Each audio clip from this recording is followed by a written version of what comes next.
Hello, guys. Welcome in. Good evening. Yes, indeed. It is Captain Jack here, and we are back in the flight simulator. Got everything cured on the 737-900 here. Let me do this real quick. Ended up with a cough there. How are you? Welcome on back into the simulator. We're going to be flying the 737-900 from Alaska Airlines. What a beautiful livery. We tried to do this last week. You know, we had the issues with the brakes and we had the issues with the taxiing, but I've got all those worked out. We actually found out what was going on with the aircraft and was able to get it all correctly. So here we are at KPDX in Portland, Oregon, and we're on VATSIM tonight, but so far no controllers. I was really hoping that our good buddy Sean and maybe Andrew from the VATSIM community who handle this airport were going to be able to be here for us tonight, but they are not. So we'll go ahead and get the airplane cranked up as normal. I have already done some of the pre-flight and everything with that. I also need to bring up our chat. Get the chat window in here to where I can see you guys there. Twice dailies here, 17 Delta, seat 170. Yeah, you just made it to the terminal. Have they called row 17 yet? You know what? I'm calling it, brother. You go ahead and get on. Graham, how are you up there in Scotland? So glad to have you with us tonight. So, all right. I am at the point in the pre-flight to where we're going to get the APU started. So let's get in here and get the APU started. I'm going to use the switches on my throttle quadrant here so you guys can watch. I'll be flipping the APU switch down here, and we're going to go ahead and wait for the APU to get started. Let's make sure to start that left aft fuel. And in just a minute, we'll be able to turn on the APU bleeds. So for the moment, there we go. APU's getting started up. Let's get our information into the FMC that we need for our takeoff. So we're going to go over to our flight computer here on the left, and we're going to see that the outside air temperature is 57. Our QNH is 29.76, so that's good. We're set up for a departure on runway 10 left. Let's go ahead and get the calculate in here. So we're going to take off with flaps 5. Trim of 4.71. We can go ahead and get that started in here. So let's set up 4.71. And let's go ahead and turn up the cockpit sounds here just a little bit. And I'll try not to bump too many buttons here. So 4.71, and we'll get the rest of those calculations into the FMC. We're watching the needle here on the trim wheel. Okay, there's about 4.71. Let's get back up here. We're going to set our center of gravity and confirm with flaps 5 that our trim is 4.46, 4.71. We're close enough. Bernie, hello. Nathan is here. Hey, my buddy Nathan out in California. My good buddy Bernie, literally right across the street from me here. Bernie, I'm glad you're here. So we'll see who else shows up. Twice Daily's got seat 17D there, guys. So you just spread yourself out in the cockpit here however you see fit. Just take any seat that you want. As you can see, there are plenty open. You guys are the first aboard. I do believe we're supposed to have 151 on tonight's flight, so that we're going to get you guys up to Calgary, Alberta, Canada. Looking forward to this flight tonight here aboard Alaska and the Salmon People. This is a real-life livery. There you go, folks. So in our V1, VR, V2, we need 149, 151, and 156. So let's get that in there. So 149. 151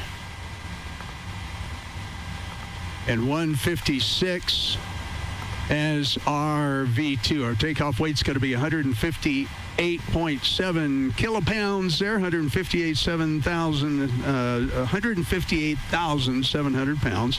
All right, that's good. Let's go back up to our overhead. Our APU is up to pressure. I'm going to get the APU bleed turned on, and we're going to go ahead and turn the engine bleeds on as well as I go down through the checklist here. Just so you guys can see on camera, this is my checklist that I use. Have it handy-dandy to where I can fasten it to my flight yoke there. Does not look like we have VATSIM traffic tonight. So we're going to use the Portland CTAF frequency of 123.775.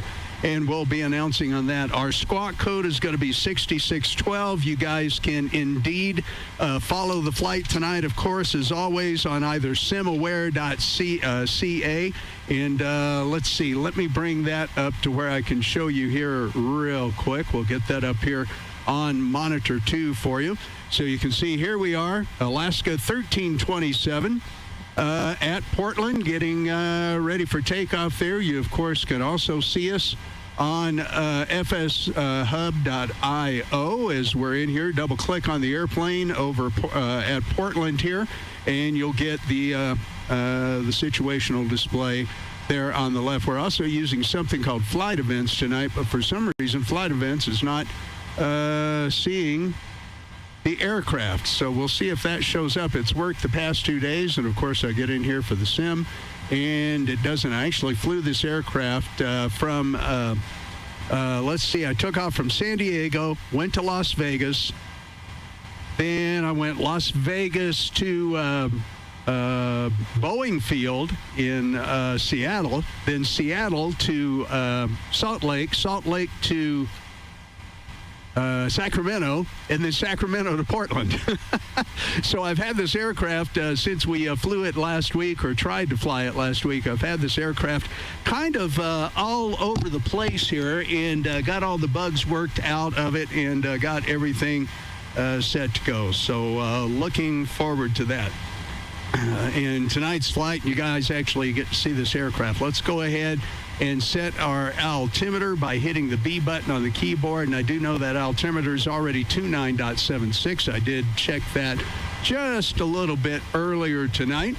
Glad you guys could all make it. We'll have a good flight sim here tonight. Have been watching my friends Mickey Mike and Owls FS on YouTube here, and really enjoy that. I'm going to show you guys how to get to their websites just a little bit later tonight. I hope Mike might even join us here this evening. All right, let's get back down to our departure. So we're going to come over here, and we're going to bring up our FMC menu, and we're going to get our departure set. Our departure airport, of course, is KPDX. We're going to be leaving on runway 10 left. Let's pull up our flight plan so that we can all see it here from SimBrief, which is what we use to plan our flights. All right, we'll come down here. We're going to go direct to SUNED, so we're not going to have a SID to depart with tonight. Let's go ahead, standard instrument departure, that is. Let's go ahead and go to our arrival airport, which is going to be up in Canada tonight at Calgary. Looking forward to this flight. We're going to come in ILS runway 29er, and that'll be via the IGVEP 6 standard approach procedure here. And that's going to use the ANTAC transition. All right, let's go back through and check our legs for everything tonight. Okay, we've got a vector there. That vector is going to stay, though, until we see if we have air traffic control, because they do not like for you to bypass those vectors. All right, that's all set. Now what I need to do is get back here to the checklist. Our altitude tonight, we're going to be flying at 33,000 feet. So let's get that set in the pressurization, and let's get it set on the MCP for our cruise altitude, since we don't have anybody who's going to give us an initial climb altitude here this evening. Unless they show up, we'll see if they do. I am, once again, I've got my transponder set 6612, so that'll be good. We'll see if we have anybody else come in here to get with us tonight. Okay, our heading and takeoff runway. We can go ahead, and I'm going to try to show you guys these things on the charts here tonight so that we can take a look. Here is our airplane in pink, of course, there at gate Charlie 19. We're going to be taking off here on runway 10 left, so we need a course heading of 103. So we're going to come back into the aircraft now, and we're going to set our course for 103. We're going to set our heading to 103. All All right, and the first officer's course, we'll set that to 103 as well. Okay, we need to set our takeoff speed, which once again, if we look down here, 156 plus 15 is going to be 171. So we're going to have a little bit heavier load tonight. So we'll have a faster takeoff speed. We always do V2 plus 15, so that's going to give us 171 here tonight. Let's see, Twice. I am glad you're here. I kind of wish I knew who you were, really. Twice Daily. I know that I should know that, but I can't remember. I do apologize. So if you want to put your first name in the chat, if you don't mind, that'd be all right. Let's see. All right, back to the checklist here. The FMC is pretty much set. Our initial altitude is set. Heading and takeoff runway is set. Our V2 speed is set. Let's get our yaw damper on the overhead up here. Okay, fuel pumps, all that are usable, we're going to get those turned on in anticipation of pulling back and starting the engines here in just a minute.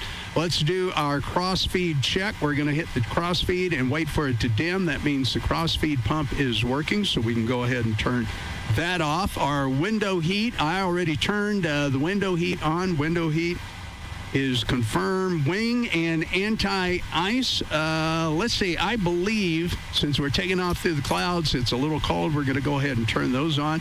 Our hydraulic pumps, we're going to get all of those turned on here on the overhead. Flight altitude is set. Our landing altitude. All right, let's get our landing altitude there in Calgary, and we'll simply come over to here, and I believe we're landing runway 29, if I recall correctly. So our elevation there is going to be 3,500 feet. So we'll go ahead and set our landing altitude here in the pressurization module to 3,500 feet. All right, those are set. LNAV and VNAV we're not going to worry about right now. Our comm radios at this point are indeed set to 123.775 and 122.8. This is the CTAF frequency here in Portland at the moment. We'll be switching to Unicom once we get up in the air, unless we get a controller, which is not appearing at this time. All right, all of that is set. Let's go ahead and get rid of our... Okay, no, we don't have our climbing speeds here. We got to go back in and see what's going on here. So we're going to go to cruise. Our flight level for cruise is going to be 33,000. So we're going to set that and execute. Let's go back into our FMC menu here and see if we're missing something. So that looks correct. Oh, back to the FMC. Let's go to our, if I would click the right button. Here we go. That's what I want. So our performance initialization, we've got that all set. That's good. Okay, I'm a little confused here as to why we're having this issue. If I could hit the right button, we'd be good. All right, let me... Okay, our N1 limit. Let's go back to index and make sure the index is set. So the ident is set. We're set there. We have our correct information in there. We have our takeoff speeds are all set. Departure is set. Arrival is set. Okay, there we go. We got all the information in there that we need now. That's correct. So we always check those things. We're going to climb direct to Suned at 117.3 nautical miles, and we'll get to our cruise altitude of 33,000 feet. Sometimes you just got to go through and set everything up. Okay, I'm going to go ahead and announce that we're going to get ready to taxi, and we'll get set for... getting out of here, and we'll announce our taxi intentions after we back up. We're probably going to do Tango, Tango, Tango, over to Kilo, and then Kilo to Kilo 1, and then we're going to stop at runway 10 left. All right, so let's get going here and get our pushback. We're going to push back. We'll just push back and get our tail to the left.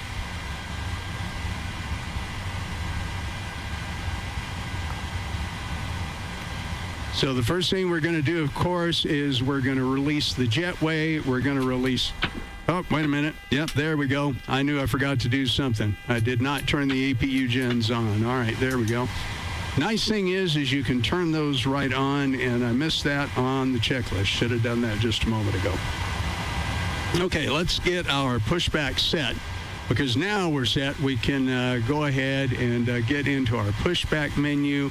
Oh, you know what? Let's make sure all the doors are shut. That is here. Okay, we have nothing on the door panel. Door panels are clear. All right, that's good. Okay, Daniel twice daily. Okay, that Daniel. KF0FDF Daniel. I am so sorry, Daniel. Why did I not know that? I apologize. Okay, so we're going to have the nose to the right, which should put the tail to the left. I actually want the nose to our left. So let's do that. Let's select our tug, and let's get pushed back. Cockpit to ground. Go ahead. We've been cleared for pushback and start, tail straight out. Roger that. Ready for push straight back. Brakes off. Okay, let's get our parking brakes off. Brakes released. Portland traffic, Alaska 1327, ready for pushback from gate Charlie 19. We'll announce taxi intentions after pushback and start complete. Here we go. Alaska 1327. Okay. Back to the checklist here. Let's get our flight directors on. Okay, flight directors are on, and let's go ahead and start engine number 2. Got to watch for engine number 2 to come up to 25% in 1. Oh, you know what? That's right. Let me reset that real quick and get this doggone isolation valve on and open, and it's on my checklist. Okay, fuel switches are on. Now we can go ahead and start number 2.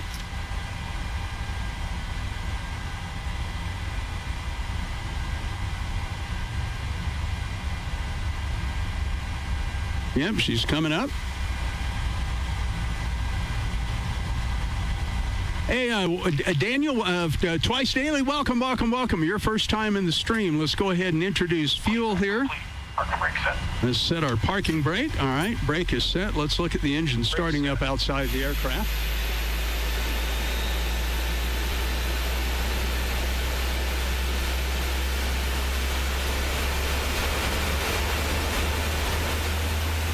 Okay, and the pushback tug is gone. All right, let's get back in here and start up number 1.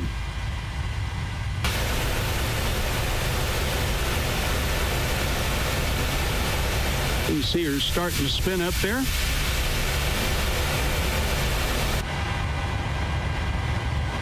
Right for 25% on N1.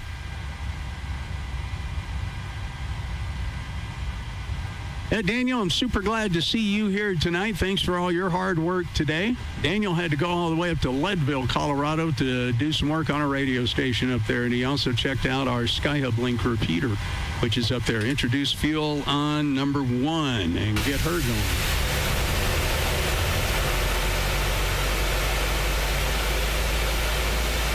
I hope you guys can make out those sounds here on YouTube. They are just absolutely amazing. See what it sounds like in the passenger cabin.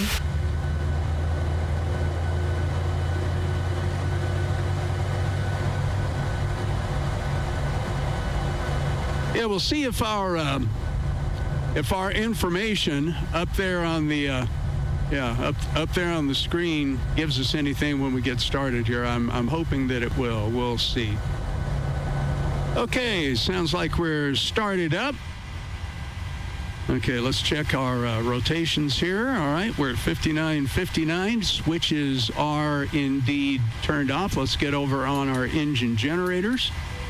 Okay, engine generators are checked. Gen 1, yeah, we got everything there we need. Gen 2 as well. All right, let's get our packs on. Okay, and we can go ahead and turn off our APU bleed, and our APU is off. All right, we're just about ready to taxi here. Let's go back to the checklist and make sure that I haven't forgotten anything like I did just a moment ago.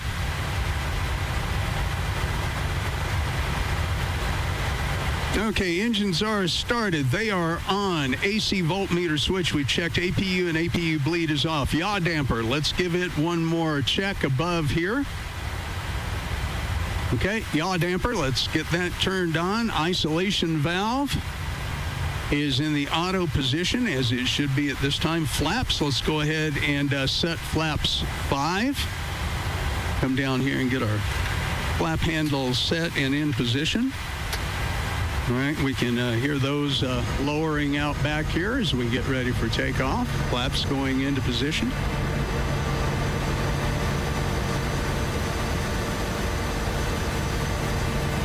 Okay, that looks good. Flaps are in position. Trim is set. We checked that already. Let's check our flight controls. We're going to go down here to the lower panel. I'm putting a couple of little things in here that you guys haven't had the opportunity to see yet. So what we're going to do is we're going to test our flight controls. We could also, get the outside view, but in realism, this is what a real pilot would do. He's going to go forward on the elevator and backward, and you can see that moving here as I move the control stick here up and down. Then we're going to go full left, full right. We're going to give the rudder full right and full left. I hope you guys can resolve that. Okay, flight controls are free and clear. Okay, our recall is checked. We are good there. Lower display unit is set. We're going to go ahead and get our taxi lights on. And I'll show you guys those outside the aircraft. All right, taxi lights are on. Okay, back on the flight deck. Okay, we are ready for taxi. Portland traffic, Alaska 1327, ready for taxi. Left turn to Tango, and then over to Kilo, and Kilo to Kilo 1, and runway 10 left, 10 left. Alaska 1327, Portland traffic. All right, let's get the parking brake off. All right, let's get our auto brake into RTO, and guys, here we go. Hey, look at that.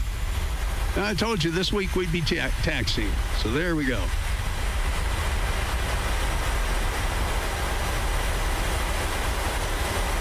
And we're going to taxi down here to Tango.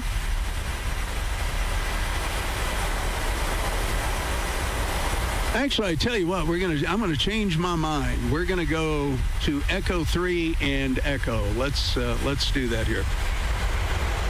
Portland traffic, Alaska 1327, changing taxiing to Echo 3, Echo to Kilo, Kilo 1. And yes, Daniel, we are in VATSIM tonight. Unfortunately, there are no controllers.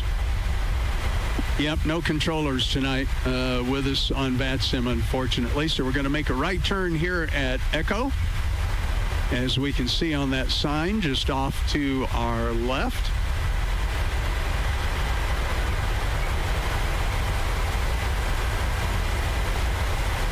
Yeah, unfortunately, we're on the VATSIM network, but we have no controllers here with us, Daniel. So we'll see if somebody pops up for Calgary. As a matter of fact, I can take a quick look at the VATSPY map. And right now, I'm kind of surprised. There's just not that many people in this area of the country. So here we are. And we've got a few flights out there and out towards Spokane. It looks like maybe we might have a controller, well, up at Winnipeg, but not Calgary, or Edmonton rather, but not Calgary. So we're going to Calgary here. Okay, we're going to make a left turn here on Kilo.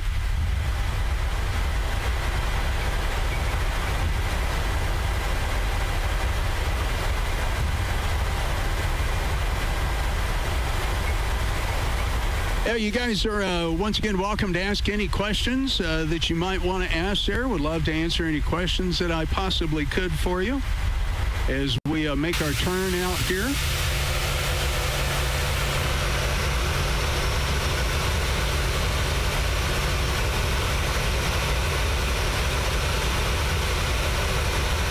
Beautiful aircraft, beautiful livery. All right, we're going to get all the way down here, and then we're going to do a hold short.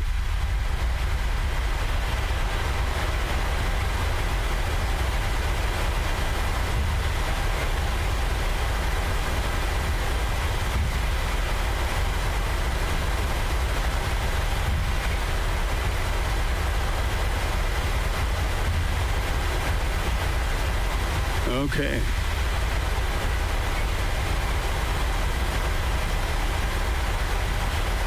Okay, we're coming up to 10 left here. And we're going to go ahead and stop, set our parking brake. Portland traffic, Alaska 1327, holding short, runway 10 left, Alaska 1327, Portland. All right, parking brake is set.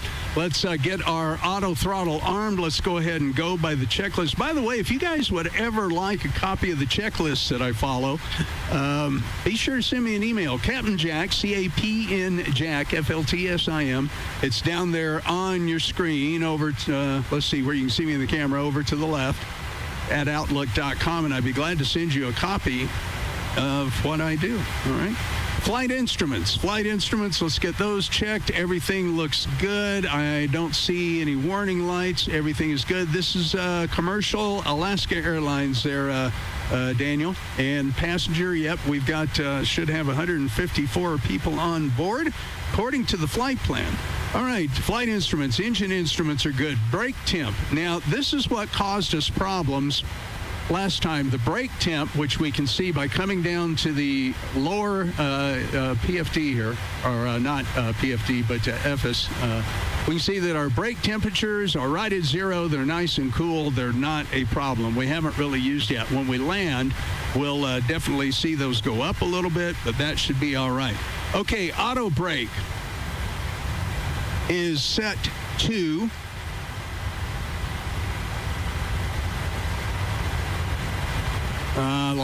RTO. That's what I want. Our anti-skid equipment is in there. Our takeoff data. Let's check it one more time. Let's get in here to there to where we can check our takeoff data. 144, 151, 156. That is correct. Let's get our landing lights on. Our transponder goes to TARA, and let's reset our clock. Let's get down here on our clock, and we can hit the button here, and it resets it. Okay, the clock is ready. We are ready for takeoff. Portland traffic, Alaska 1327, ready for takeoff. Runway 10 right for a northeast departure. We'll be making a left turn soon after takeoff. Soon after takeoff. Alaska 1327, Portland.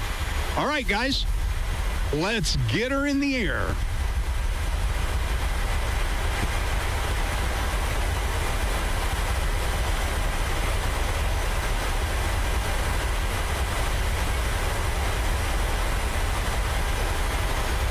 Okay, engines are up at 50%. Takeoff roll has started. All right. Takeoff power is set in toga. We watch for the green toga to come up on the PFD right here in front of us. 80 knots. 80 knots check. We're going to release the pressure on the yoke and get ready for V1.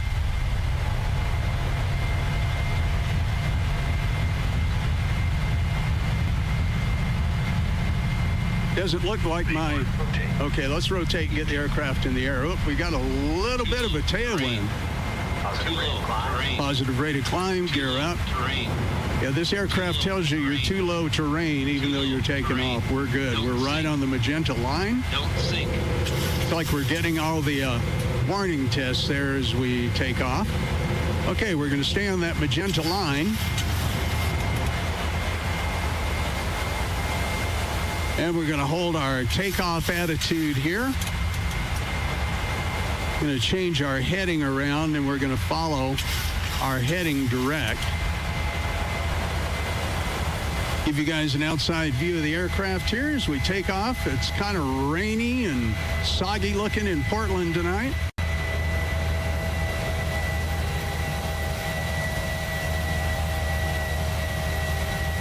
Going to get our VNAV and LNAV set so we can start making that left-hand turn. Engines are throttling back at about where they should.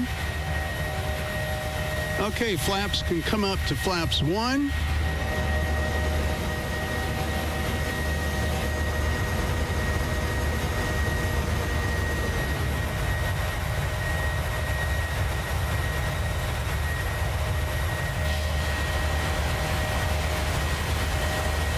Okay, let's get our nose up a little bit and get on track, and we're going to retract our flaps. Flaps are reset.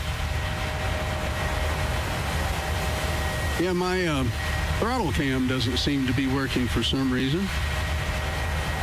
Or is it? No, it is not. Okay, we'll have to see if I can maybe fix that here in a little bit. Let's get on track. We're coming through 3,700 feet.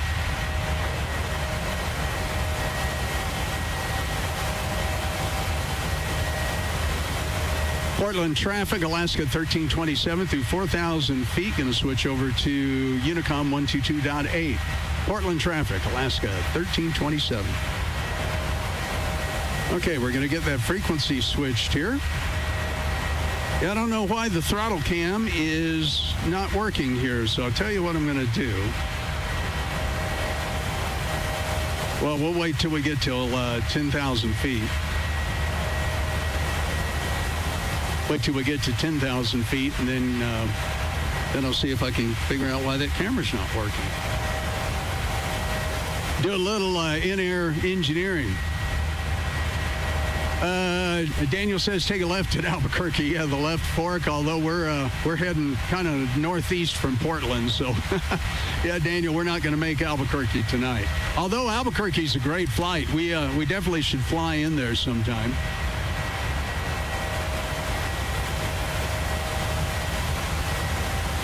Yeah, so we've got a 31-knot tailwind right now.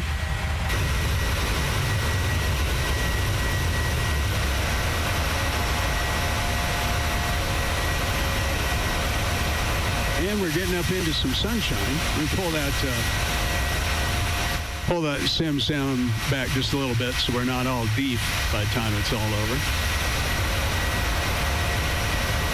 Anyway, glad to have you guys along tonight. We finally are making it up into the air in this beautiful Alaska Salmon People livery. The aircraft number that carries it in real life is November 559 Alpha Sierra. Okay, I'm going to bring you guys back up on the flight deck here, and we're going to do our post-takeoff checks. So we're going to get our auto brakes to off. We're going to set our landing gear to lock.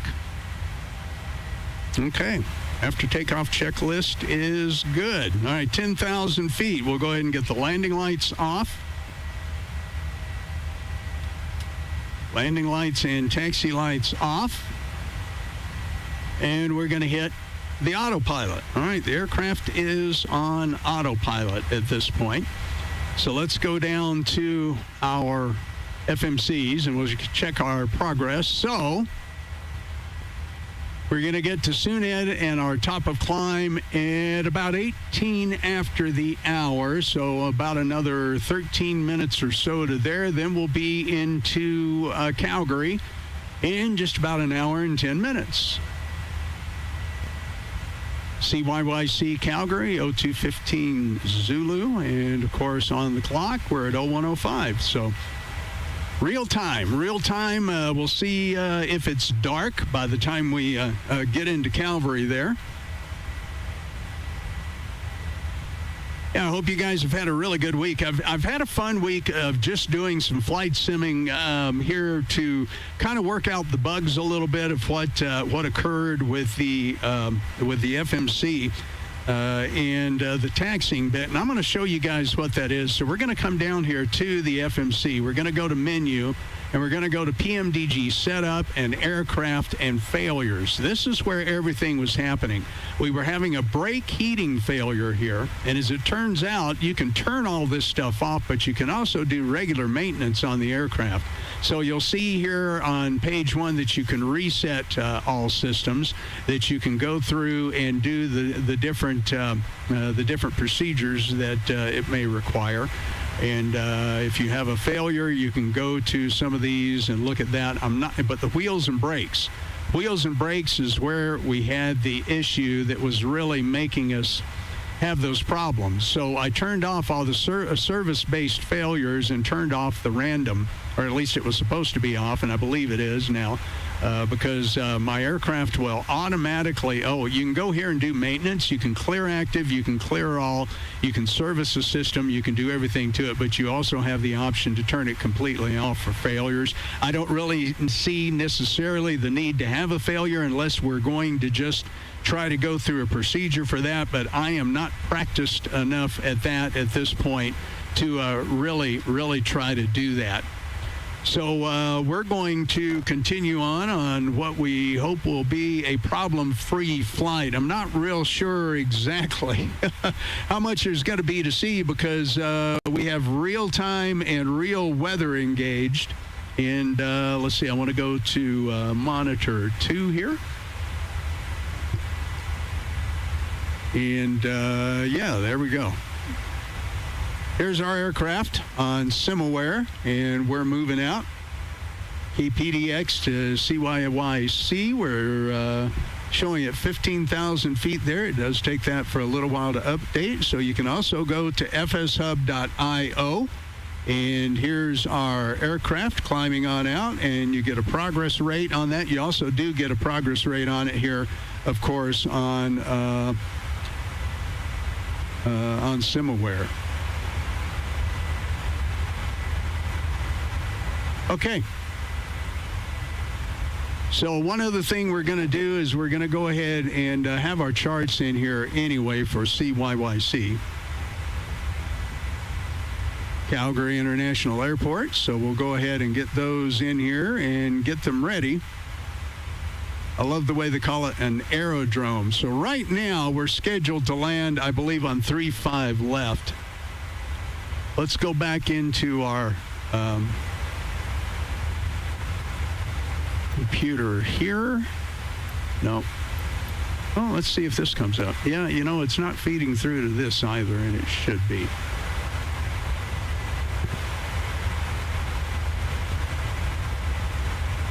Okay, it's not giving us an aircraft list, so it's not talking to that for some reason. Anyway, we'll come here. CYYC, let's look at our flight plan here just real quick and make sure what runway we're supposed to be coming in. Okay, 29er. So we will be landing on 29. Right now, the conditions of the runway is dry. Let's take a quick look at the weather back in Calgary. 41 degrees and 29er.62, wind 120 at 8. And our flight plan has us landing on 29er, but I also remember that we do have a vector. There is a vector in the flight plan as we get closer in, and here's that vector. We may end up going ahead if there's no air traffic control and putting Henry in the direct next of line after Texit, but we'll wait and see if that happens.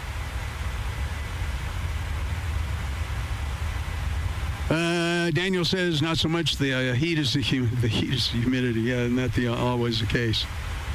So anyway, let's see. We'll have to see if he comes up tonight. But I wanted to let you know, ladies and gentlemen, that tonight's flight is sponsored by KI0AR and the Colorado Astronomy Net, which you can hear at 7 o'clock every Tuesday night on the skyhublink.com repeater linking system. Burness has been doing this net since October 18th, 1999. Longer than that, actually. I'm hoping Burness will show up tonight, and he can maybe give us a few more details in the chat window there. But Burness, KI0AR, ham radio call sign, hosts the Colorado Astronomy Net. every Tuesday evening. Okay, I'm going to go ahead and set our altimeter to standard, and we're coming through 23,900 feet. Okay, and we're set to get up to cruise and to have a nice little cruise up to Calgary. Not a long flight tonight. So what we do during our no, wait a minute. I want to be there. What we do during our cruise here as a sim pilot and in the real world, they basically measure and monitor the engine and the instruments. They check the fuel quantity. They make sure that they're hitting certain fuel values at certain waypoints. They talk to air traffic control in real life.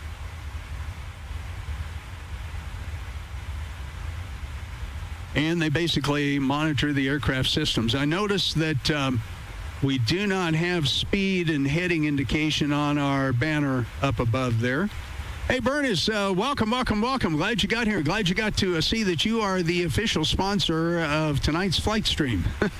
The Colorado Astronomy Net, as Bernice says, was started on February 6, 1996. The Ring Nebula picture was taken at the Kitt Peak Observatory in October 1999. And we've had Bernice, we've had you on Skyhub Link now for what, the better part of a year at this point? If not an entire year, and we're certainly glad that you are with us on Skylink. Graham says, real interesting net last night. You couldn't get in. Graham, how are you trying to come in? How do you try to make it into the Colorado Astronomy Net? And by the way, if you ever get a chance, you can check out my net on Monday nights on Skyhub Link as well. I'd love to have you drop into that. For those of you who may not know what amateur radio, ham radio is, it's a worldwide communication platform for radio and linking not only radios by air, but across the internet with repeaters and other modes of communication. Absolutely wonderful hobby and pastime. So we're getting over Eastern Washington here. I was just going to look at some of the exterior views of the aircraft.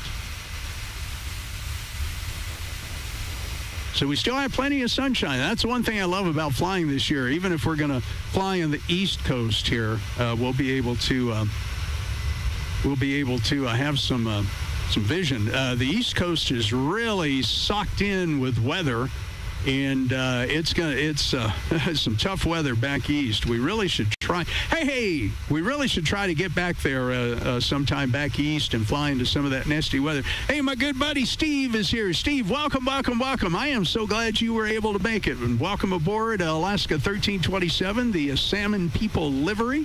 I'm going to take a quick drink here, guys. Stand by.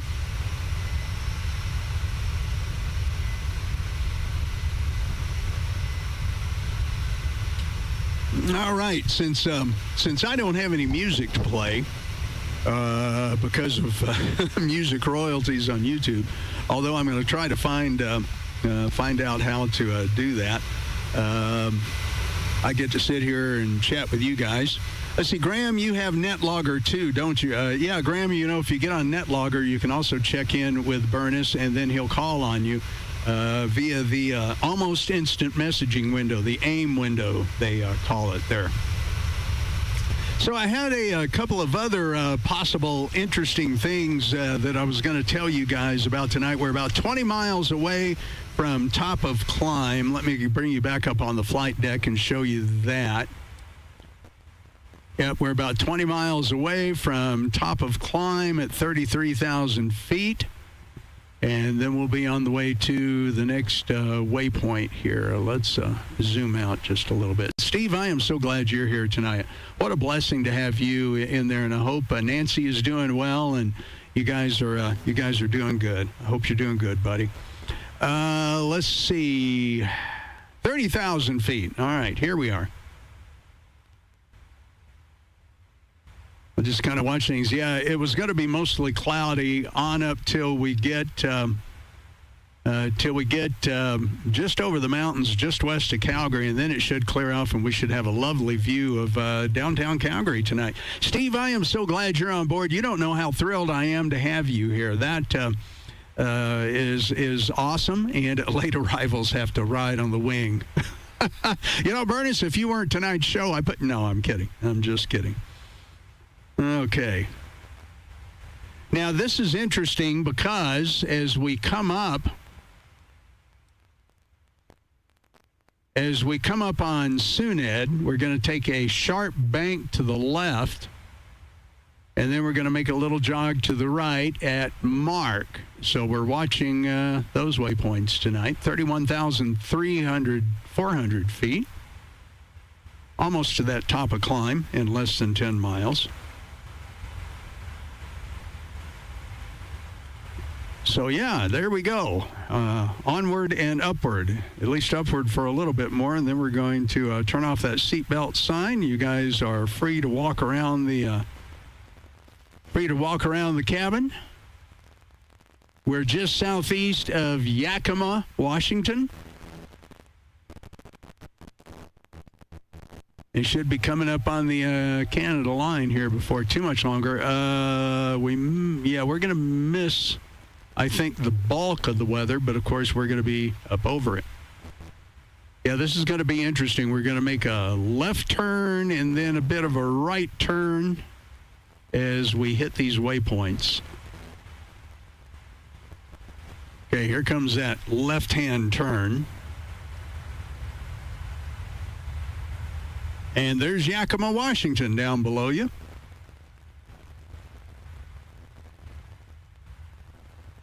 Okay, continuing on that left-hand turn. Daniel, you're on your own for peanuts. Unfortunately, I can't shove any of those through the microphone at you or something to where it comes out your speakers. That is kind of a funny thought, You guys could bring your own snacks. But, yeah, there's Yakima, Washington down there. A little hazy in the clouds. And just looking up in the air over the right wing there. So, yeah, we're going to make a little straighten out here and then a little jog to the left. Okay, let's get our seatbelt signs off. So we'll go to the overhead for that and get those seatbelt signs off. Okay, y'all are free to walk around the cabin. As you can see, you have plenty of room. We have plenty of room for you here. Even though, once again, according to the flight plan, I wish it would actually load people in, but we do have 154 passengers on board tonight, according to that flight plan. All right, here's our next jog to the right at Mark.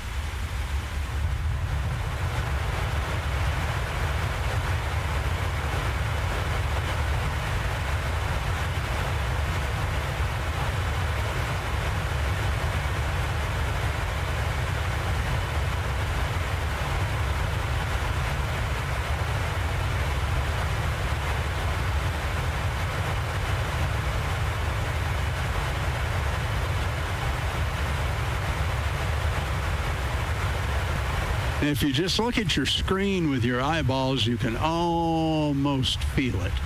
Almost.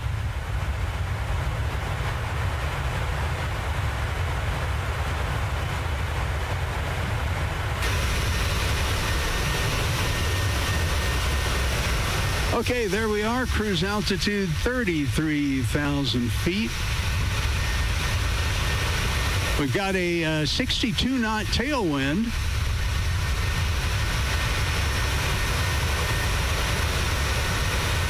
Our true airspeed is 264.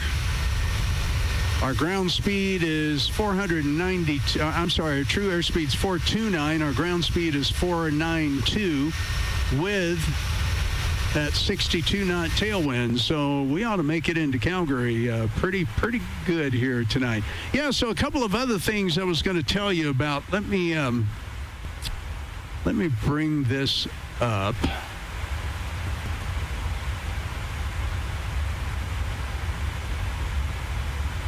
I was going to show you guys this while we're at cruise. I thought this was really super interesting. But do you know what are the 25 most dangerous airports in the world? I love this shot of this American Airlines 757 coming in at St. Martin at Princess Juliana Airport. That's where the people are on the beach right underneath the approach to the runway. It is just absolutely incredible. This is absolutely true. Prince Juliana Airport is really pretty extraordinary. If you ever go there, let me click on this to where we can actually get the story. Now, where did my mouse go? Okay, my mouse has disappeared over here. There it is. All right, let's... no, I don't want that. I want this. Okay, 25 most dangerous airports in the world if we can get rid of all the stupid little advertisements. So Telluride, this is really interesting. Telluride, Colorado. I have a K-Love radio station down there, or at least I used to look after it. My good friend Micah looks after that one now. But this airport is really incredible. It's perched at an elevation of over 9,000 feet, the highest commercial airport in North America. Presents unique challenges to thin air and unpredictable weather. The airport features a single runway that is notably short. As a matter of fact, I would like to look up exactly how short that runway is. I'm going to have to look for that. Let's see if I can tell you here real quick if I can find it on my other deal here. Yeah, KTEX Telluride Regional, and the airport, or the runway rather, the airport's at 9,070 feet. 9,070 feet. And yeah, this is only a 7,100-foot runway, so in theory, by 100 feet, so in theory, you could land a 737 on that one. But I don't know that I'd want to try it, although, you know what, we might make that an interesting flight sim for us one evening there. Commercial STOL, Daniel says. Yeah, that would certainly work. All right, let's go to the next one and get out of here. Barra International Airport in Scotland. Graham, here's one for you.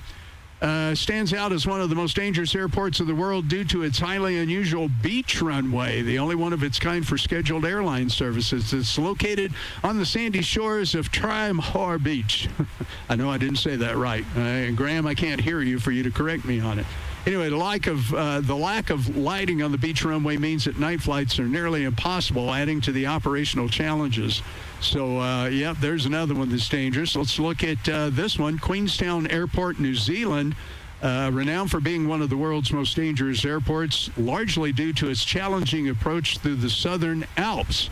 Pilots must skillfully navigate through the complex mountainous terrain and often rapidly changing weather conditions to land on its relatively short runway. The runway is also subject to strong and unpredictable winds that will swirl through the mountain passes. That adds an extra layer of difficulty to takeoffs and landings. So that one in New Zealand in the Southern Alps.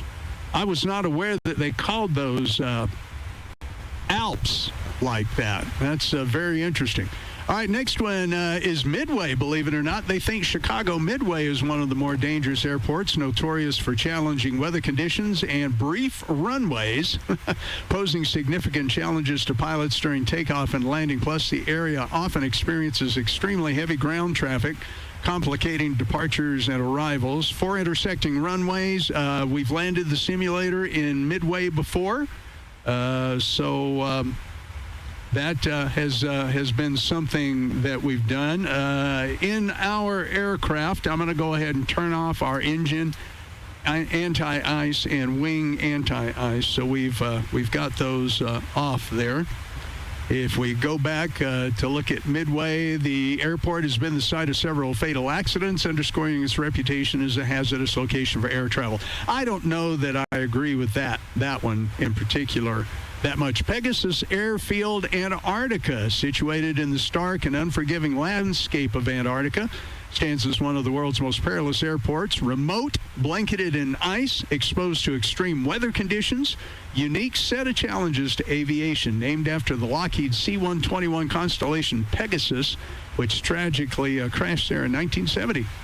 The airfield serves as a stark reminder of where it is. Perils inherent in polar aviation. All right. Yeah, there you go. All right. McMurdo Air Station in Antarctica as well.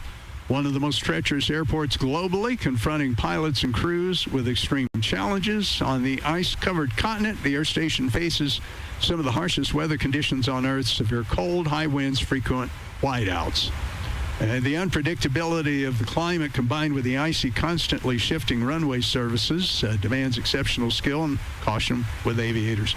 All right, there you go, McMurdo Air Station. We'll go through a few of these here over the next few minutes, and then we'll get back in the aircraft here. Sitka Rocky Gutierrez Airport in Alaska.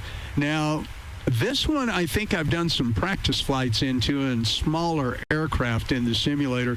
Frequent dense fog, surrounded by water on three sides, precise approaches and departures over the ocean. We are going to fly this very airplane that we're flying tonight, the 737-900 from Alaska Airlines. We are going to fly it into Juneau here soon. We'll do a Seattle to Juneau flight and see how that goes. All right. Tioman Island Airport in Malaysia. Look at the length of that runway. Holy smokes, that is little. Nestled in a tight spot between the steep hills and the South China Sea, a very short runway, demanding precise landings and takeoffs. Don't know how long that one is either. Pilots must navigate a sharp turn to align with the runway while avoiding the surrounding mountainous terrain.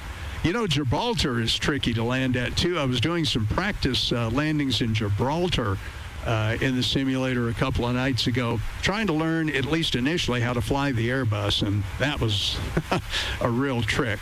Let's see, Don Mueang International Airport in Thailand is classified among the world's most dangerous airports, presents unique challenges due to its urban location and high traffic volume. One of the busiest airports in Thailand, handles a vast number of flights, leading to congested airspace and demanding traffic management, plus tropical climate, overflying populated areas, precise approaches, heavy rainfall, thunderstorms can all complicate operations there at Don Mueang. I have no idea how to pronounce that, International Airport in Thailand. All right, we'll take a look at a few more here in just a few minutes, but get back in the aircraft here and see where we are procedure-wise. All right. We're at 29 after the hour. We're due to land in about 45 minutes. Our top of climb, let's get that up, is about 165, 68 miles off. So let's go down to our FMC, and we'll check top of descent, 0151, still 21 minutes away from descent, 179 nautical miles out, so I was somewhat close anyway. All right, very good. We'll continue on in cruise here. Everything's looking good aboard the aircraft. Unfortunately, we're looking into the soup. There is just nothing to see. The weather is really socked in here. It's just our little bitty airplane way up here in the sky. I was hoping we could see some Canadian Rockies. I think we will as we start descending into Calgary. But we'll check and see how that goes out. I hope you guys are kind of interested in some of this extra stuff I wanted to present tonight. I found it really interesting and thought it would be enjoyable for you to see it. Okay, we talked about Don Airport there. My cockpit cam is froze. All right. Yeah, I see that. All right. Everybody stand by. Let me see if I can figure out what's going on with the systems here. Stand by.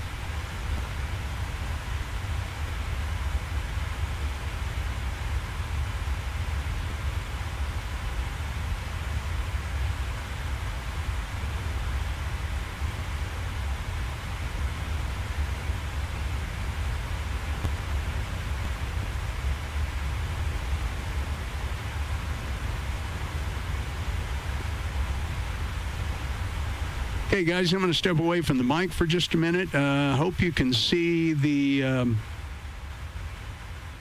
the cockpit here and looking at the instruments.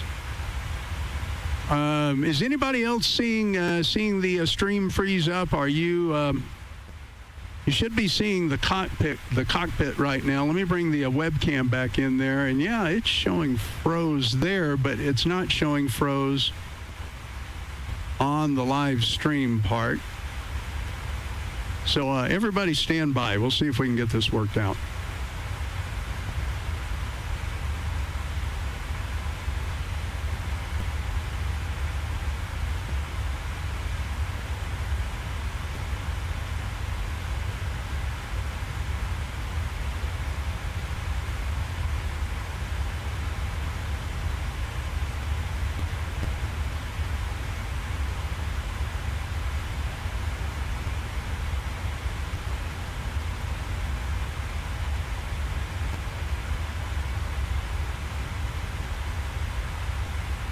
Okay, Randall says it's not live for you either. Okay. Stand by.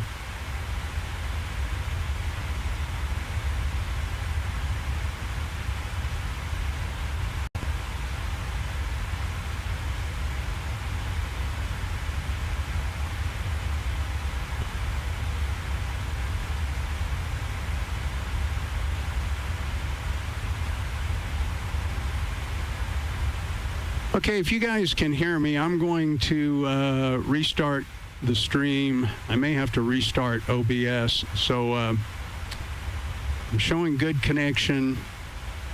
I'm showing good rate.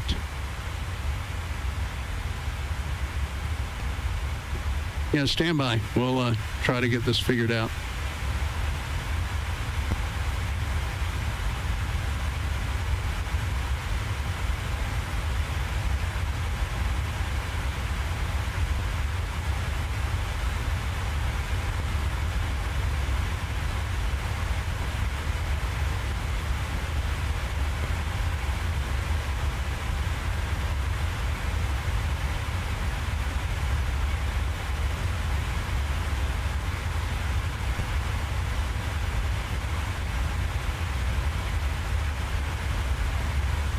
Okay, a copy that you can hear me, but are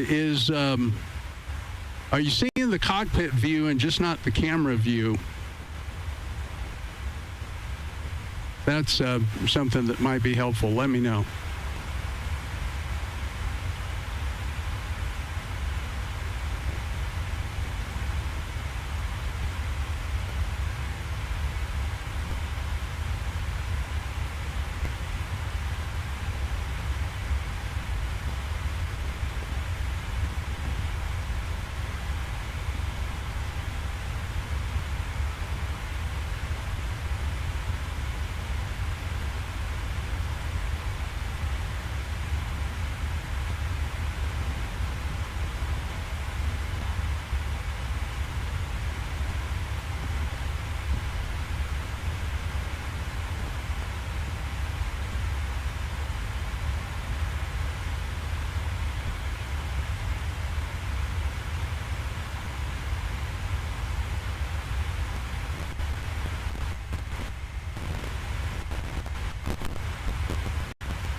Okay, guys, stand by. I think I might have the... yeah, nobody's in the pilot chair. That's what you got autopilot for. I'm having to be the engineer and everything else. Okay, let me just do this real quick. Can y'all see me now? Can you see me now? Okay, that looks like that works. So let me put you back. Okay, I have to add. All right, let me put you back on just the flight sim screen. All right, now let me see if I can add my webcam back into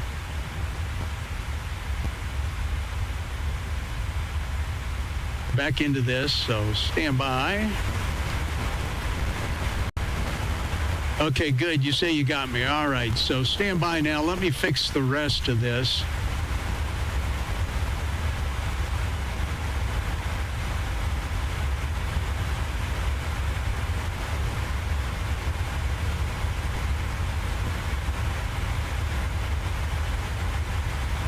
Okay, and I will worry about getting everything set. Okay, now do you have me on the webcam in the cockpit? Somebody let me know in the chat real quick. Do you have me in the webcam in the cockpit? There we go. That's what should be. Okay, Randall's saying we don't see the flight sim screen, but now you should. Somebody let me know after Randall's entry there. Do you see the webcam and the flight sim screen, the cockpit screen? Do you see that? I'm showing everything there being normal.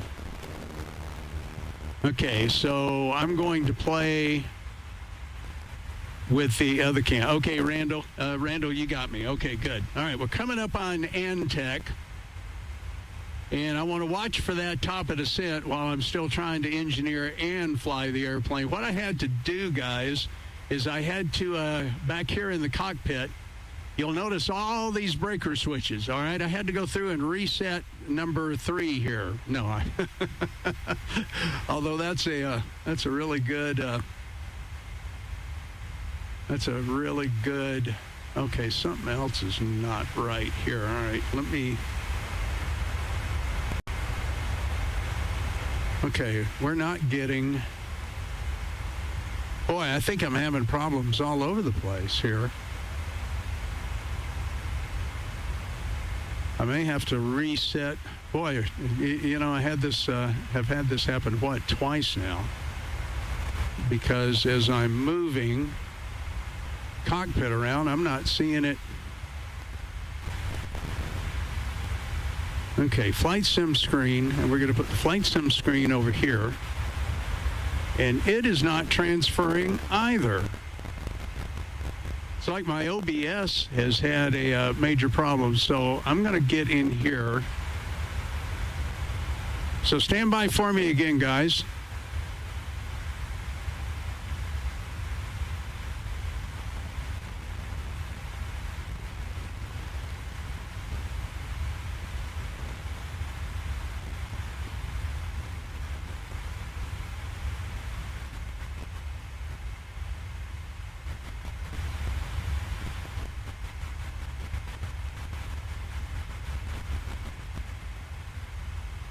Stand by again. I'm working on something. Okay. Let's put that there. Yeah, my OBS has sure gone crazy. Okay, now let me put this over here, and now we should see everything move. Okay. Man, I'm glad I caught this when we did.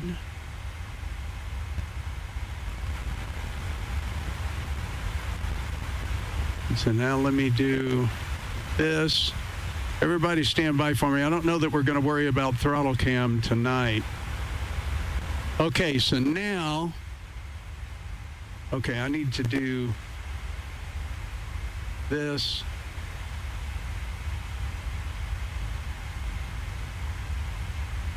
Oops. Nope, that's not what I wanted to do. Okay, if we come back to the flight sim screen, okay, that's working properly.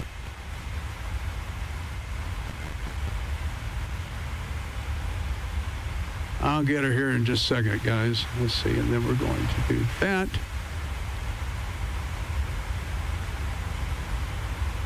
Okay, and now, if I do, okay, now I got all that working. So our throttle cam, how much time do I have before top of descent? Because when we hit top of descent, and even 40 miles before, so top of descent's about 65 miles out. I think I'll fix the throttle cam later. We'll get that set for the next one. I'm going to have to go probably through the whole thing. Okay, so we should be all right.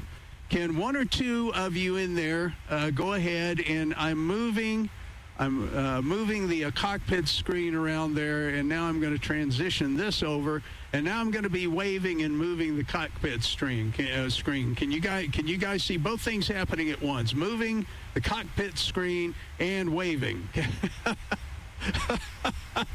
Is that working? Somebody get in there and let me know if that looks like you've got me on the screen and you've got the cockpit screen, and we can turn to the left and look out the window. We can turn to the right, look over at the first officer's deal. Does everything seem to be working now? Somebody in the chat, let me know. But for the moment, we're going to proceed on as if everything is okay. You know, last week we had problems with the airplane. This week we had problems with the stream. It looks like the clouds are indeed breaking up in front of us there a little bit. I'm going to turn on you know what? The weather radar in this aircraft does not work yet. That's a PMDG thing. And so far, I am still not seeing any controllers coming up. Okay. Daniel says, I found the Bermuda Triangle. Bernice gives me 2 thumbs up. All right. Yeah, so I'm not sure what happened there. Let's look at fshub.io. Hopefully that is going to work. Okay, there's where we are in our flight path. Let's get Simaware up here and give it a chance to update. It's going to take it just a moment to update, so we'll come back and do that. Okay, well, I think I got all that figured out. We won't have our throttle cam tonight, but I will get that fixed for the next one. All right, we can look off to the left and see some Colorado Rockies. Yeah, Canadian Alberta Rockies over there. Okay, thank God we got that figured out. I do not know what happened. I was doing some new stuff earlier today. Okay, yeah, now we're updated here on Simaware, so I can show you guys that. We'll get the 10 most dangerous there, the rest of the 10 most, or 20, or however many more dangerous airports there are. Okay, so if I do this, okay, so part of the logo stuff is not fixed there. That's all right. Once again, tonight's sponsor, ladies and gentlemen, is the Colorado Astronomy Net, headed by our very own Bernice, KI0AR. Thank you so much, Bernice. You are the official, unofficial, or somewhat official sponsor of tonight's flight stream. So maybe that's why it messed up. No, just kidding. Hey, by the way, I am also, I don't have an Alaska Airlines hat. I need to get an Alaska Airlines hat. That would really be cool for when we fly Alaska up here in the northwest reaches of civilization. But I'm wearing, let me go ahead and I'll kind of remove this a little bit, and I'll try to get it down the camera for you to see. But my Take It Easy hat. When my wife and I and one of my kids and his wife went to Winslow, Arizona. We indeed did stand on the corner in Winslow, Arizona, and my goodness, were we such a fine sight to see. I tell you what, we had such a good time. Okay, we're under 40 miles now before top of descent. We need to start doing that information. So ATIS and airport information, let's get that up for Calgary. So we're going to go to our METAR site that we'd like to use for that, and we're going to look at CYYC. Okay, that's looking pretty good. 23,000 foot ceiling, 29.62 is our altimeter. And once again, I think we may need to change runways and approach here. Let me look at...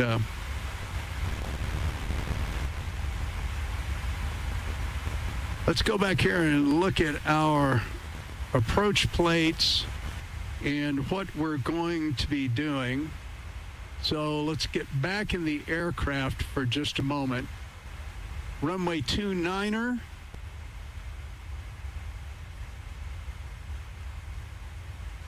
Okay, we are looking at Calgary, right? Okay. Bring that back up. CYYC Calgary. Okay, we're going to change because of what we're seeing.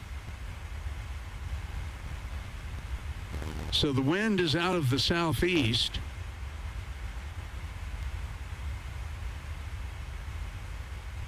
So the wind is out of the southeast. I think we're going to want to land. Okay, I am losing my train of thought here. Runway 29er. That's an 8,000 foot runway, and with the tailwind, and the wind has shifted. So once again, we can see the wind is coming at about 8 to 9 knots from the southeast. So we are going to change our approach. And ideally, we should probably come in on runway 11. That's an 8,000 foot runway, so we're definitely going to have to come in at flaps 40.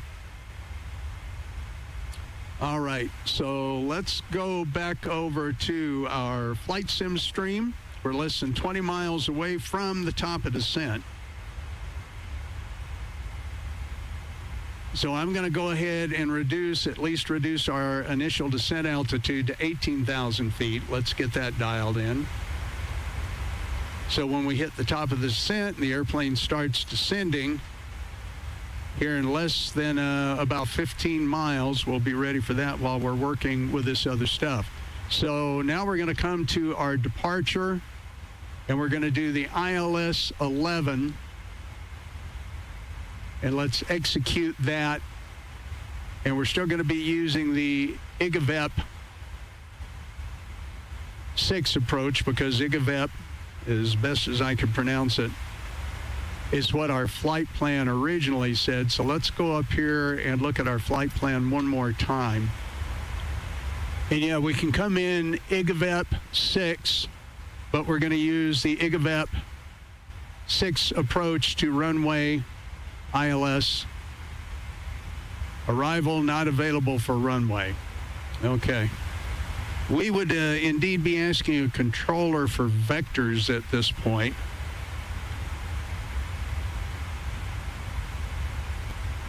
So we're going to come back to the legs, and we know that we've got a route discontinuity there, so we're going to bring that up.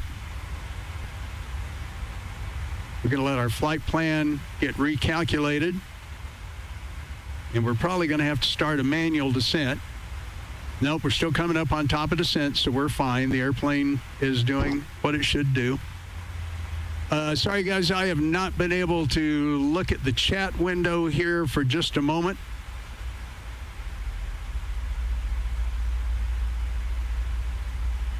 Let me go ahead and bring that chat window back, and I can take a look at it. Audio weirdness, left side audio going in and out. Oh, my gosh.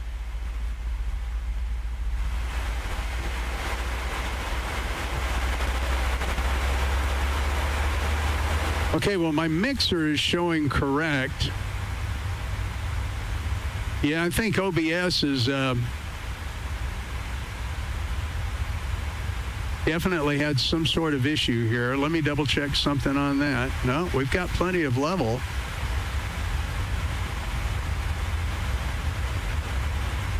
Left side audio going in and out. Okay, guys, popping noises and volume jumping around. Check your microphone. When you tip down, we lose perspective. Yeah, I imagine you do. Okay, let's bring that back. Okay, somebody let me know if you're hearing me okay. I'm showing correct levels and everything in the mixer, so... You know, OBS just did an update, too. Okay, I don't care about any of that.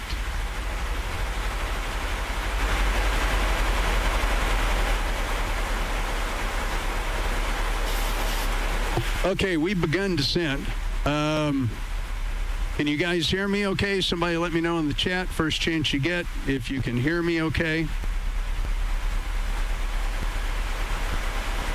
I've got a couple of still doing it.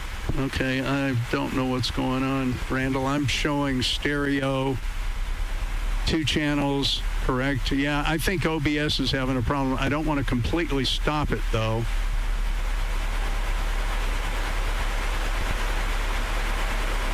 Okay.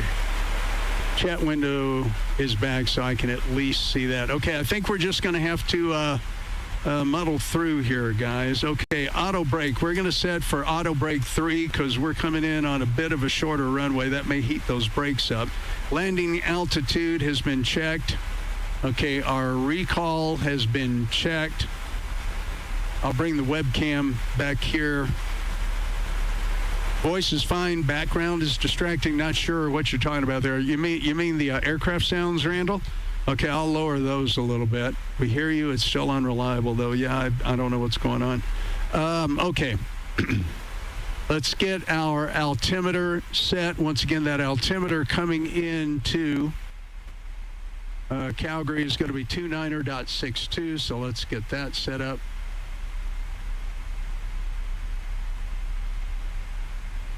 Okay, 29er62 we have set in the window. Let me bring up the procedures.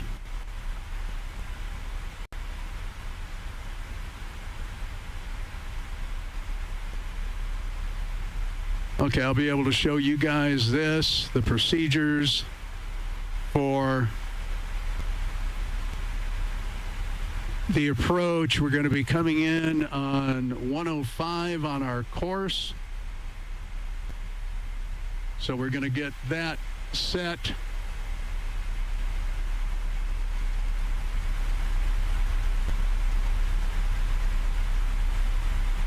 Okay, we're on descent profile. That looks good.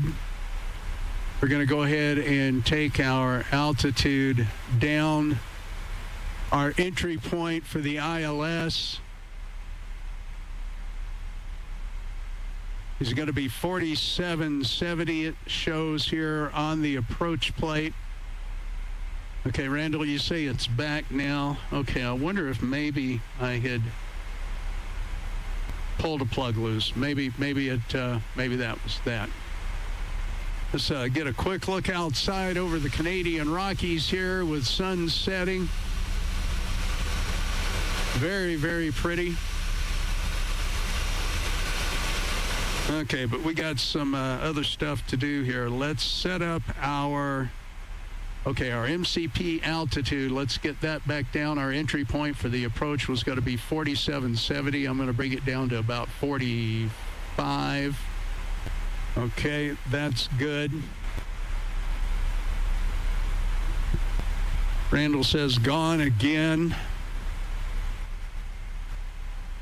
Yeah, OBS is I've got levels on OBS, so I don't know what its issue is. Okay, I can keep a watch on that now. Oh, you know what? Now we're getting, approach for up in Winnipeg, but not. Let's take a look at our map here. Okay. Yep, Winnipeg has stuff, but CYYC does not. Okay, so we're on our own here, which is fine by me. Okay, I think I see what we'll do here once we get in closer. we'll fly a course off, and then we'll vector ourselves back, because if we go ahead and bring the flight plan in to join those two waypoints, we'll have way too short of an approach. Okay, let's keep back with what we need here. So I'm going to bring this up. I'll start doing sign language if it will help, but I don't think it'll help, Randall. Okay, let's do this.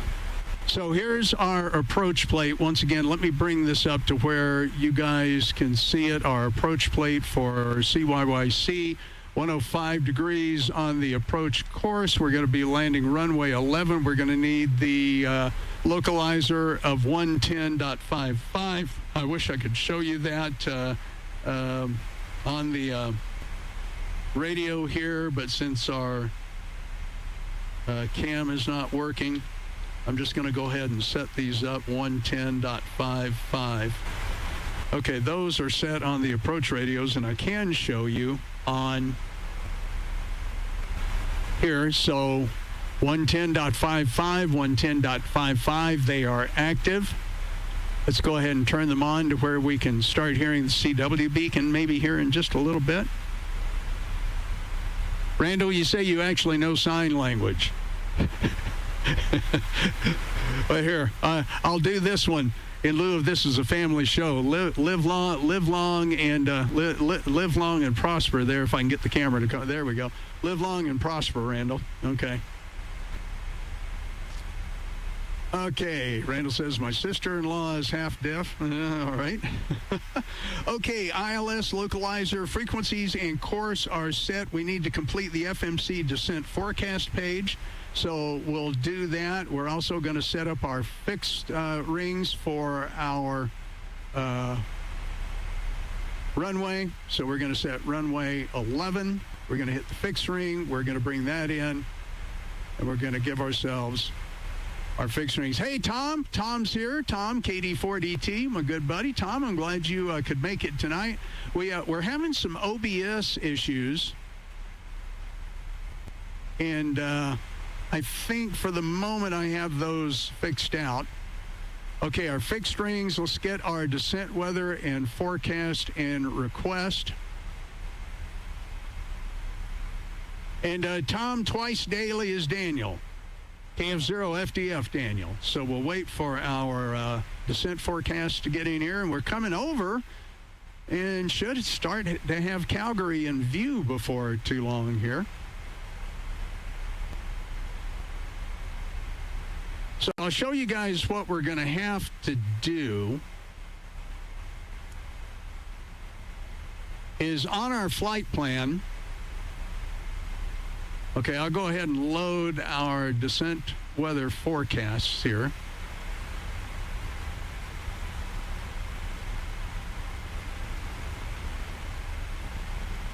Okay, those are in. So on our flight plan, let's watch the PFD right here. So what we're going to do, we're going to bring the airplane in. You can see it advancing.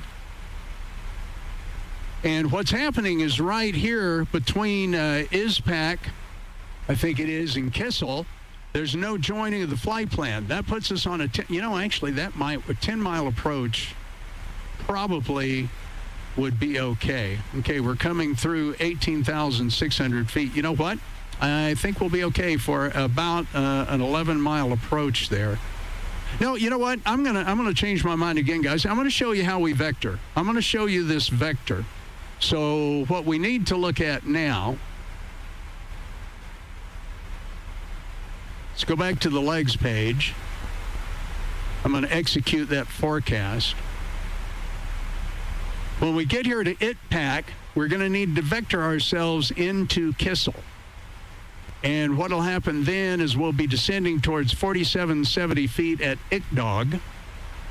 And so what I'm going to do is I'm going to manually vector ourselves with the heading to Kissel, and then we'll go to Kissel direct. Okay. So the general plan is in place. So air traffic control would be doing that for us. Okay, I'm glad I got that camera figured out. Looks like audio is fine. Okay, and then let me come back over to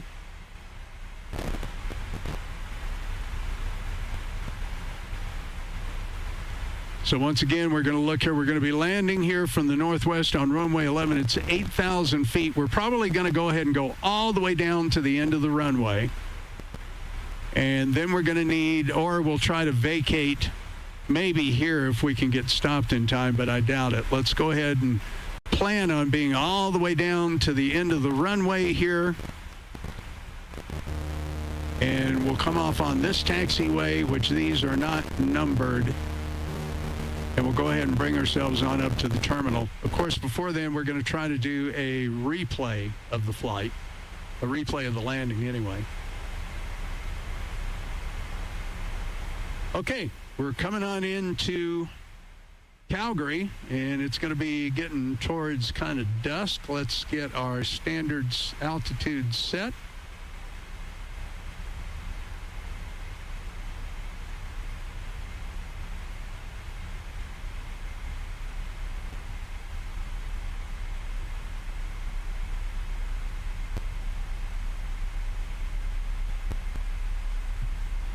Okay, Randall, you say buzzing on audio. I don't have any monitor of it here, so it's not really doing me too much good. It's probably continuing to be a problem with OBS. I'll get all this figured out first chance we get before the next stream. Well, I had technical problems with the airplane last time, and tonight I've got technical problems with OBS.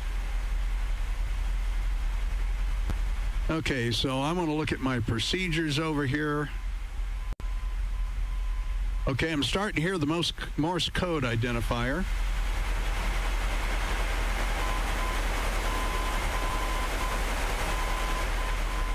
Okay, it's in there.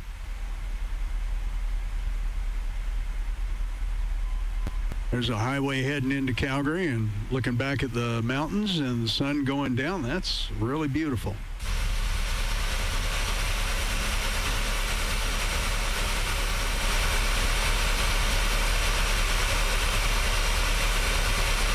We'll do a nice F12 snapshot of that.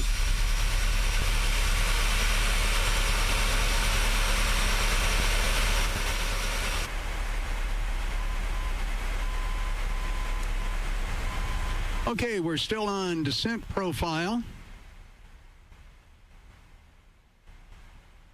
And that actually is the airport out in front of us. Lights are blinking.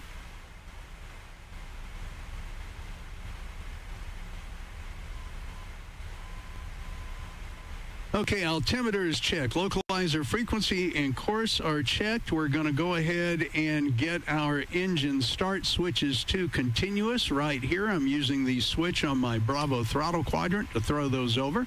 So you guys should be able to see that just fine.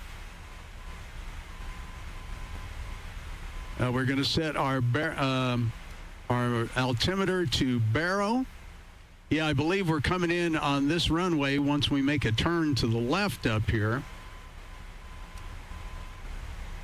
You can see here on our MFD that we're going to make this turn to the left at ICPAT, and then once we get at ITPAC, I'm basically going to send us in a heading to Kissel, and then we'll go direct to Kissel. I believe the downtown area of Calgary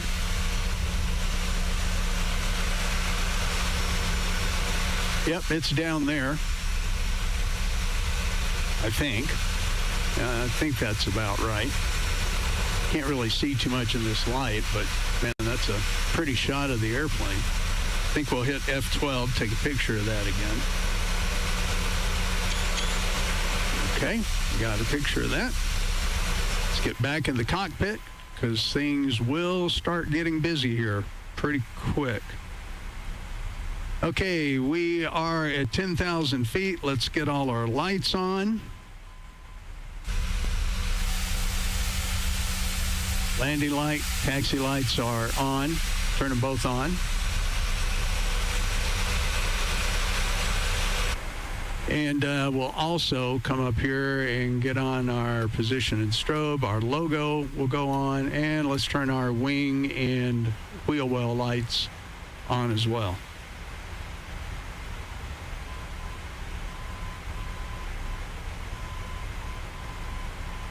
Okay, Randall says the buzzing cleared up. I have absolutely no idea, man. I like I said, I think OBS brain farted on me tonight, and that's the first time that's happened. I did add a couple of new features to it, though, today, so I'm wondering if maybe that might be part of our issue. Yeah, so the downtown area of Calgary, if we take a look here, downtown area of Calgary is right here off our right wing, and we're starting to make that turn, so we're going to have to get vectored here pretty quick. And when we do the approach, I think I'll just go to the flight sim screen and take the... Yoham says the audio is good enough on his end. Good enough, or is there a problem, Johan? Do you hear some noise in it like Randall was?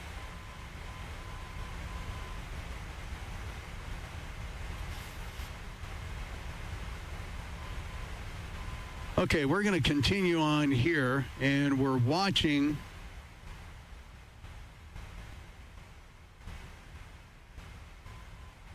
our connection here, our waypoint, I should say, at ITPAC. So once we get past ICPAC, we're going to go into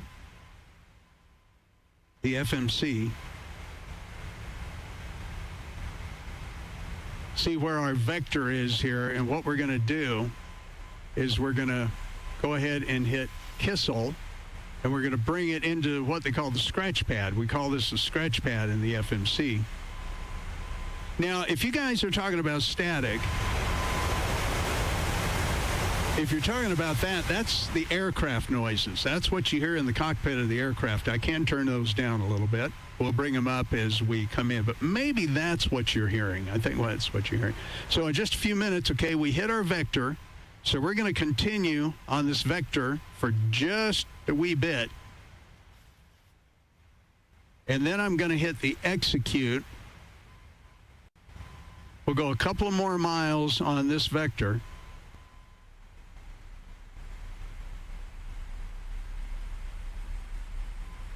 LNAV and VNAV is still engaged. And okay, now we're going to go ahead and bring Kissel up and hit execute. And now we're going to start a right-hand turn. Okay, very good. And now if we look on our PFD screen, we can see that the aircraft is turning around to Kissel, and then we'll be on the direct approach for runway 11. And we're going to need flaps 40 for runway 11. So let's do one more thing in here. 0.3 minus 0.1, so that's 0.2. We're going to come here. We're going to subtract 0.2 from 151. That's going to give us 158 or 150.8.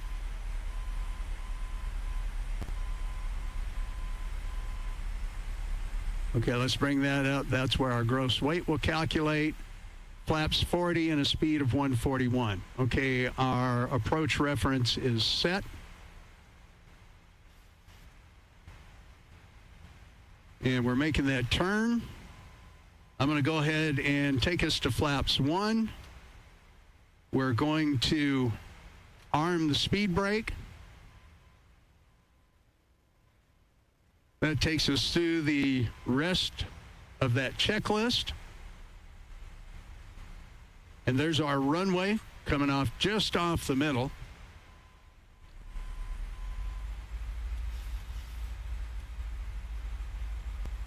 You know what? I need the CTAF frequency for here.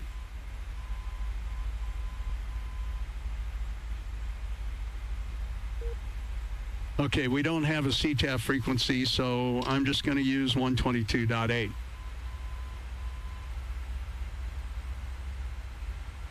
Think about what I'm going to say here. Our speed is good at 191. We're going to come back into that descent profile, and then we're going to arm the approach. So a bunch of stuff happening here at once.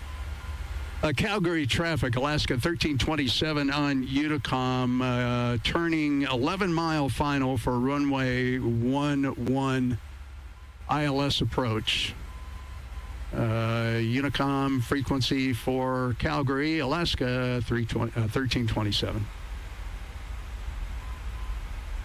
Okay, yep, we're on 122.8 because there's not another CTAF frequency listed. Okay, we're at 197 and we're about 10 miles out. I'm going to go ahead and turn up our sounds.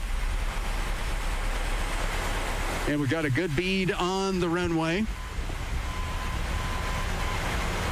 Yeah, I think what you guys are thinking, audio weirdness going on, is the aircraft sounds. I'm going to be quiet here for the rest of the approach,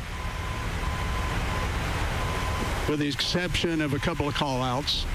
And what you guys are hearing are just the aircraft sounds.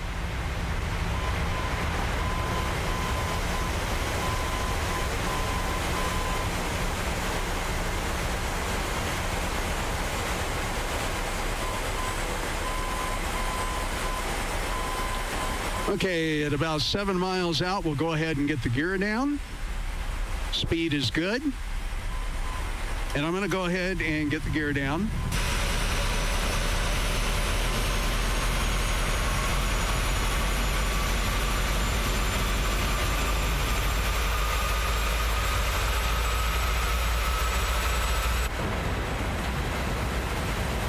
Hey guys, I'll have to let you know what the landing rate is going to be here in a little bit, because my landing rate monitor for some reason has gone off screen and I can't find it. Well, that's been par for the course for this flight.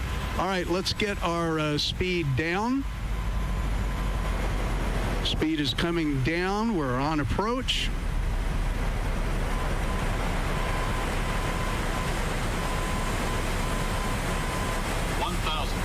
1,000 feet, stabilized approach. We'll get our missed approach altitude set at what was 6,500.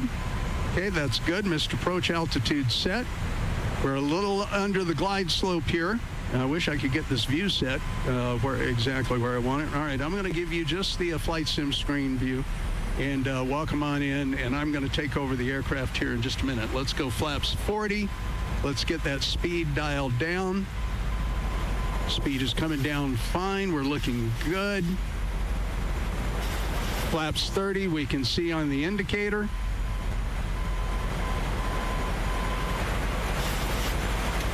Okay, my throttles.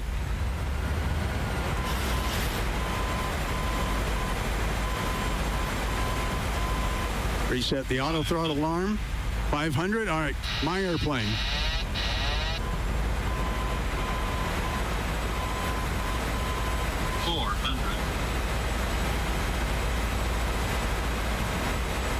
The PAPI lights say we're a little below the glide slope, but the ILS indicators say that we're good. 200. 100. 100. What are those lights doing? 50. Eyes to the end of the runway. 20. 10. Okay, now I'm just going to fly her down the runway. Minus 255, that's good. Reverser's on. Okay, I'm happy with that landing, and I wish we could have recorded it, because that would have been a good landing. Why are those lights above the runway? And hey, Al's is here, my good friend Al's. Hey, man, I am so glad you're here. Al's FS has one of the best flight streams on. We ran a little bit past. I got a little distracted there. Let's get that away, and let me bring up my airport diagram here so I can tell where we are. Yep, I figured that we were going to miss that, so we're going to go on down here. Al's, I am so glad that you're here. Welcome, welcome, welcome. Al's FS, guys, I've showed you guys his flight stream site before, and I am honored that you are joining us here, sir. Welcome to the Captain Jack flight stream. I know that you streamed earlier, and I didn't realize that my stream was going to start while you were still on there. Yeah, for some reason or another, we're not going to have a replay here because the screen for the replay has disappeared off my other screen. I can't bring it up. Okay, we're going to continue around here and head for the terminal.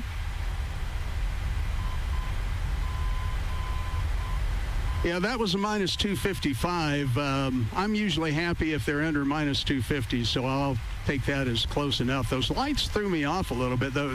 Even looking over there to the left for some reason, let's get our landing lights off and our APU started. For some reason or another, those lights are above the runway. That kind of threw me off a little bit. Otherwise, I thought that was a pretty doggone smooth landing. Go ahead and clean up the flaps, clean up the speed brakes. Yeah, all you guys who watch me, you've got to check out my good buddy Al's there. He is a real pro at this. Young man, Al's, I'm excited. I am really excited for you to have that discovery flight. Actually, you know, when I was looking at that exit way just a moment ago, I did not see that one on this chart. These charts are a little bit different than our U.S. charts. So we'll just go ahead and taxi on in here. I love this aircraft. The livery for it, and I'm really enjoying flying the 737-900. Since I don't have any Airbus and I haven't trained on the Airbus at this point, I've got to...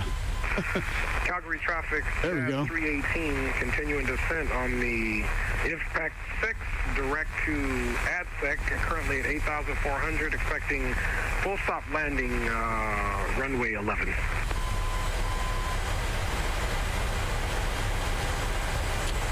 All right, so we're going to get on over to the terminal, and we'll close out the stream for tonight.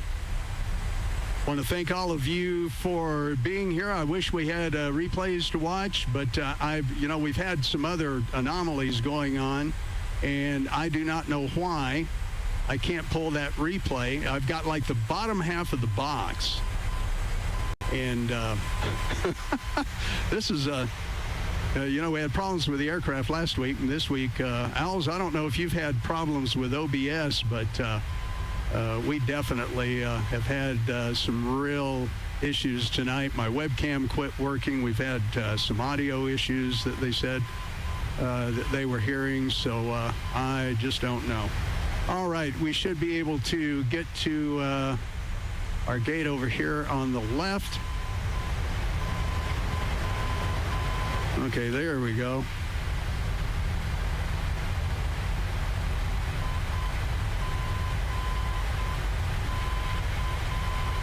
Yeah, get back here, look like I'm a drunk pilot. Okay, here we go. All right, we'll pull up here and stop, get our brakes on, go through the after landing checklist. Our transponder is going to go off. Transponder is off. Runway lights, our taxi lights are off. That's all good. APU is started. And we're ready for APU gen, and we'll get that over. And we'll go ahead and throw our switches off, and we'll get our engine starting to shut down. All right, we are set there. Well, guys, I don't really have a replay to show you tonight, unfortunately, because of the anomalies that we had in here. Let's go ahead and bring up our jetway and throw our chocks on. Oh, it's giving me an invalid entry. I must have hit a button. All right, there we go. Get our chocks on. On. Let's set that. Let's request our ground power, and we can request our jetway and get it over here. Okay, I'm going to turn off some of these other lights that we don't need. But anyway, guys, there you go. I am really sorry for all of the issues that we had there with OBS. I like I said, I had made some changes in it just a little bit earlier this evening, and I'm not sure what happened. But you know what? We'll call it a good flight. Nice landing. We got in here to Calgary. We'll see where we go next week. Next week, I might bring the DC-3 back for a flight around Grand Canyon. I'm at Flagstaff, Arizona, and Grand Canyon. I'm thinking about letting us do a tour in the DC-3, but we'll also see maybe where we'll fly as far as one of our commercial aircraft goes. Let's see. Al says you fly IRL. I'm not sure what IRL is. Thanks for that on the great stream. I appreciate that. IRL, if you could let me know exactly what that is. I'm not sure what we're looking at, but really appreciate all of you guys being here. It's just a real blessing to have you. And I need to pull something else up here. So let me go there, and we'll get couple of things going. We had not quite as polished a flight tonight, but in real life, no, Al's, I do not. I should have known what that means. Hey, dude, I'm 63. I don't know all these acronyms that you young bucks do, but no, I do not fly in real life. I have a lot of friends who do. I have a lot of friends who are real pilots. And they do, and I kind of live vicariously through them. I actually have had the opportunity to go to the United Flight Training Center here in Denver, and have actually been in a real 787 Dreamliner cockpit and got to land the thing 7 times. So that was fun. Had an instructor who's a friend of mine who is a real instructor for United, so I did get to do that. But Al's, Bernie was here. Let's see, Yoham. Dominic is here. Dominic, I'm sorry I didn't see you before. Man, welcome. Glad to have you here on the Captain Jack Flight stream. And let's see, who else? Daniel, you're here. My good friend Daniel, Tom, Randall, local guys here in Denver. I really appreciate you being with us and being here. And my buddy Graham, way up in Scotland. I can't appreciate you enough being here, Graham. You've been here every week for this thing since I started doing it. And my good friend Steve Rosenblatt. Steve, thank you for being here. I hope you guys had a really good time. So in the meantime, we'll go ahead and call it a night. It's been a real blessing to get to have all of you guys in here. And I certainly hope that I'll see you next week. Be sure to catch my friend Al's there on his stream. His stuff is just really super amazing. And, we have a great time. Mickety Mike on YouTube here. Catch Captain Canada if you get a chance. And just want to thank all you great guys for being here and being part of the Captain Jack stream tonight. So with that, God bless you. Goodbye. Have a great night. And we will see you on the next one when hopefully OBS will work. All right, guys. Good night. God bless you. See you next time.